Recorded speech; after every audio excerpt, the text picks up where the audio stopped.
ကျွန်တော်တို့အားလုံးလောကကြီးကိုပြောင်းလဲခြင်းကြတယ်ပတ်စံနေအများကြီးလိုချင်တယ်အလေးထားခံခြင်းတယ်အရာရာကိုလည်းကိုယ့်လက်ခုပ်ထဲကရေလို့ထင်းချုပ်ခြင်းကြတာပေါ့ဒါပေမဲ့အရေးကြီးဆုံးနေရာတစ်ခုကိုအောင်နိုင်ဖို့ကျွန်တော်တို့မိနေတတ်ကြတယ်အဲ့ဒါကတော့မိမိကိုယ်ကိုအောင်နိုင်ဖို့ပါပဲ Stoicism ကဘာတင်ပေးလဲဆိုတော့လောကကြီးကရှုပ်ထွေးပွေလီတဲ့ကာပိတ်တာမျိုးလူတွေရိုက်တာမျိုးအစီအစဉ်တွေပြတ်တာမျိုးတွေကဖြစ်နေမှာပဲလူအတော်များများကတော့ဒီလိုအရှုပ်ထွေးတွေချားမှာလေတဲကတိပြတ်ချော်ကလေးလိုပဲရင်းထိုးပြီးတုံ့ပြန်တတ်ကြတယ်ဒါပေမဲ့ Stoic တယောက်ကတော့မတူဘူးသူတို့စိတ်ထဲမှာဘယ်သူမှဖျက်လို့မရတဲ့ခံတက်တစ်ခုကိုတီးဆောက်ထားကြတယ်ကိုထိန်းချုပ်နိုင်ဖို့ဆိုရင်ရိုးရှင်းတဲ့မေးခွန်းတစ်ခုနဲ့စတင်ရပါတယ်ဒါငါထိန်းချုပ်လို့ရတဲ့အရာလားဆိုတာပါပဲမိုးရွာတာကိုမင်းတားလို့မရပါနဲ့ထီးယူသွားမလားမသွားဘူးလားဆိုတာကိုတော့မင်းရွေးချယ်လို့ရတယ်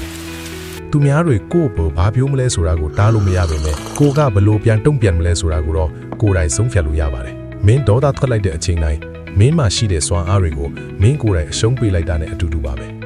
ကိုထိန်းချုပ်နိုင်ဖို့ဆိုရင်အစိုးဆုံးကိုကြိုတွေးထားတဲ့ premeditation maloram ကျင့်စဉ်ကိုကျင့်ရပါမယ်ဖြစ်လာနိုင်တဲ့အစိုးဆုံးအခြေအနေကိုကြိုတွေးထားပါတကယ်ဖြစ်လာရင်တော့မင်းကအစင်သင့်ဖြစ်နေမှာပါ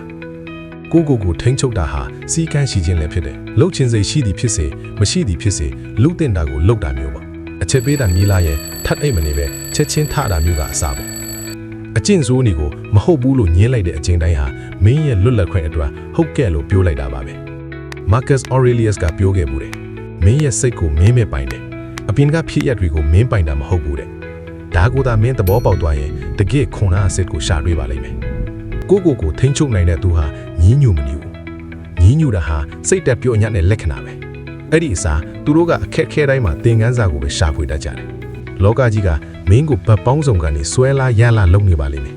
ဒါပေမဲ့မင်းရဲ့အတွင်းစိတ်အခြေခံကသာခိုင်မာနေမယ်ဆိုရင်ဘာကမှမင်းကိုလှုပ်ခါအောင်လုပ်နိုင်မှာမဟုတ်ပါဘူးအရေးမပါတဲ့အရာတွေအတွက်စိတ်မပူရတော့တဲ့အေးချမ်းမှုကိုတစ်ချက်လောက်စိတ်ကူးကြည့်လိုက်ပါ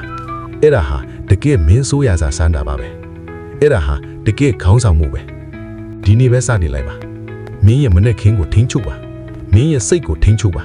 ပြီးရင်တော့မင်းဟာလောကကြီးကိုအောင်နိုင်ဖို့အစဉ်သင့်ဖြစ်နေပါပြီ